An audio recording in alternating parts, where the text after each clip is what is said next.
Hey, what's going on, everybody? It's your boy Scrib, and we are back again for our Bleach character analysis video. And today we are doing Captain of Squad 2 Soifon. Now, before we begin, for everybody who is new to the channel, thank you guys for coming out and seeing me. And if you're not subscribed, please make sure to hit that subscribe button as well as give a thumbs up on the video, because that helps the channel out a lot. And make sure you guys also hit that notification bell. That way you guys can be aware of all the content just like this that I post every week. So without further ado, let's begin. Now, what I will say about Soifon is that I can't say that Soifon is one of my favorite characters. She's actually my least favorite character. And the reason why is because she is one of those type of people to where she really doesn't care about her subordinates, especially her lieutenant, Mauricio Almeida. And so she is also one of those type of people that if you get in her way and that, hinders her meeting her goal, she is willing to take you down no matter who you are or what the situation is. And so, now giving a little backstory with Soifon, her original name is actually Shaolin Fong, or there's a different translation within the Pinyin Mandarin Chinese that's actually pronounced Su Feng. And so, of course, there's, different translations when it comes to her name, but she is actually born within the Fong family, who is also a lower ranking noble family under the Shihoan clan. And so with the Shihoan clan, the princess or the head of the Shihoan clan is Lady Yoruichi Shihoan.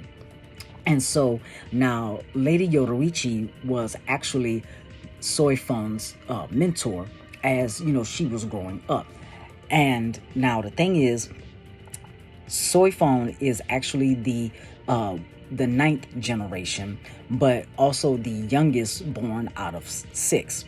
And she's the only female out of all of her siblings. But her family was basically the head of the stealth force, or the Mitsukido force, if you want to put it like that. And so her 5 older brothers were actually killed in a mission. And so Soifon wound up changing her name, or taking on the name of Soifon, and abandoning her original name, Shaolin Fong. Now, when we first meet Soifon, it's within these the Soul Reaper arc. When it comes to the anime, when Ichigo and everybody else goes to rescue Rukia, right? So we see Soifon within the captain's meeting. She doesn't say anything, but appearance-wise, Soifon is actually 4'8" in height, and she has kind of like a bob cut, similar to like how I have my hair in a sense, but it's like a bob, but she has like these long braided ponytails. And so she's very, very petite. She has with her Soul Reaper uniform is a sleeveless Soul Reaper fit, as well as with her captain's coat, but also she wears her zanpakuto instead of like on her side or on her back. She actually keeps it straight back on her actual back. And so now we learn more about, who and how Soifon is, because when Ukitake and Shunsui had stopped Rukia's execution, we see her basically tell her lieutenant Mauricio to go after Ichigo, but she winds up basically just roundhouse kicking Ukitake's lieutenant, and basically like stomping her foot in her chest, and was basically calling her a traitor due to what the situation was. And so we can see and tell that she is a very determined individual, right? Okay, that's understandable. That's no problem there. But where her personality kind of changes is because in the Turn Back the Pendulum arc of the anime, we see 100 years ago basically how everything started, formed, and what led to present day. And so Soifon was a mentoree under Yoruichi, but due to certain circumstances that happened when it came to Kisuke Uehara, Yoruichi had chose to abandon her position as the head of the Shihomen clan, but also Yoruichi is the former captain of Squad 2 and the Omitsu Kido Corps. And so, of course, because of that, Soifon wound up taking on that mantle, and Soifon had built this anger as well as this aggression, because she thought that Urahara wind up making Yoruichi choose him over the Soul Society, which was not true at all. Yoruichi did that by her own discretion. And so we see, Yoruichi come into to a fight with Soifon. And so that's when we actually begin to see the little girl that has been hiding behind that thick wall in Soifon, because Soifon, as she was fighting Yoruichi, was, of course, taking out all her anger, frustrations out, but she began to break down and wanted to know, why did you abandon me? Why did you not take me with you? And I do apologize if you hear a noise in my background. It's my cat talking for whatever reason. And so when in the Soul Society arc, when it was revealed that Aizen was the main bad guy the entire time, of course Soifon and Yoruichi have put their differences aside, came to work together to stop Aizen. And so now in the fake Karakura Town arc, she winds up actually going against Espada number 2, Barragan Luisenberg. And so now this fight was real interesting.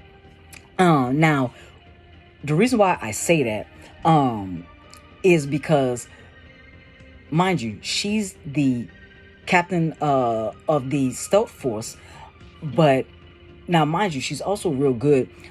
She's a master in Kido, as well as a formidable fighter when it comes to taijutsu. But her Zanpakuto Suzume Bachi is more of a subtle Zanpakuto, because it's basically it's like a hornet type ring that's on her middle finger of her right hand. And so it has a two strike kill, which is very OP. And so now during her fight with Barragan, she decided that she was basically trying to make the fight kind of not necessarily be quick, but address the situation, assess who the enemy is, and try to get it over with as quickly as possible. And so Soifon had no choice but to unveil her Bankai. And so her Bankai, Jakuho Raikobin, is basically a contrast to her Shikai. Now, remember how I said her Shikai is, Suzume Bachi, is basically a hornet ring on her finger to strike kill. Her Bankai, Jakuho Raikobin, is the complete opposite. It's this big ass rocket launcher. And so Soifon doesn't like her Bankai because it's basically a disrespect to her personality, since how she's also a part of the stealth force. And so now she did wind up taking a somewhat of a loss in her fight against Barigan, because when Barigan went into his resurrection form, he has this attack. I cannot remember what the exact name of it is. So if you guys do know the name of Barigan's resurrection form, please feel free to say it in the comments. But I remember that the English translation for it is Breath of Decay. And so Barigan's aspect of death is old age. And so he wind up actually touching Soifon's left arm, and so you can actually see the skin and a muscle tissue decay off her hand, so you just see like the bones. And so of course she asked Ormida, her lieutenant, to cut off her arm that way, because if it would have kept going, she probably would have been dead. And so of course, long story short with that, the visored Haichi wind up coming in to assist, wind up helping her defeat Barigan. But the next time that we see Soifon is within the 1,000-year Blood War arc.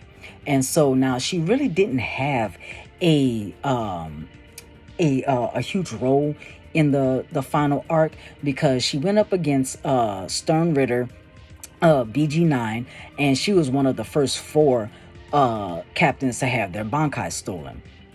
And so she winds up, of course, getting her Bankai back. Urahara came up with like these little pill tablets to where a Soul Reaper can basically holify themselves. So Soifon wind up, fighting BG9 in a holified state, and wind up, of course, defeating BG9. But when she first got her Bankai stolen, she, kind of just disappeared off and stuff. And so the next time we kind of see her training on like a high cliff and stuff like that, it's kind of furthering her skills and stuff. But after Yuha was, defeated, we really don't see her much after that. We see her like in the background, but she never really had a major role when it came to all the other Stern Ritters, or helping all the other captains, or anything like that. When it came to defeating Yuha or anything like that. And so now when it comes to my exact feelings on Soifon, like I said, I really do not like her. Now, like I said in the beginning, I do understand everything that she has gone through, why she is the way that she is now, but that doesn't take away the fact of how I feel about her. And so now, case in point, when Soifon had first released her Bankai, now what she did was she had a like a cloth wrapped around her waist, and so we see that she wrapped the cloth several times around a building, and so she launched the her Bankai off, which, like I said, is a huge rocket launcher. And so the recoil was so hard to where she literally goes flying back. And so if she would have kept going, because she was headed straight towards the building that she had wrapped the cloth around, but her lieutenant Mauricio Almeida had came and basically like got in her way and caught her, and basically he took the hit on the building to basically save her life. If he wouldn't have done that, she probably would have went flying through the building, if not into several other buildings. And so Almeida asked her, was she okay? Instead of Soifon, saying something along the lines of, yes, I am, thank you, but you can let go of me now, or something like that, she literally said, let go of me, this is disgusting. Like, you mean to tell me somebody literally just saved your life and you cannot be grateful or appreciative of that? Like, that's how you are? And it's just like, I'm sorry, like, Soifon is just a complete bitch. Let's just put it like that. She is. Now, there's not really much to break down and everything when it comes to Soifon. So this will be a very short video and stuff. So that basically was my thoughts as well as my perspective on Soifon. And so, and I'm pretty sure, now I don't mean to sound controversial, but I'm pretty sure that, there's a lot of people that love Soifon. And if you love Soifon, that's you. You have, your rights to, love and hate a character. Just me personally. I, understand a person that is for the rules, stuff like that. But just personality wise, I really cannot say that I do like Soifon. So with that being said, I am going to end the video here. Cause like I said, it's just gonna be a short video with my in-depth analysis when it comes to Soifon. So again, guys, thank you for coming out, visiting with me on tonight. If you guys have not subscribed, please hit that subscribe button, give a thumbs up to the video, because that helps my channel a lot. And if you guys hit that notification bell, you guys will be notified of all the content that I post every week when it comes to my analysis videos. And so this has been your boy Scrib, and I will see you guys next week.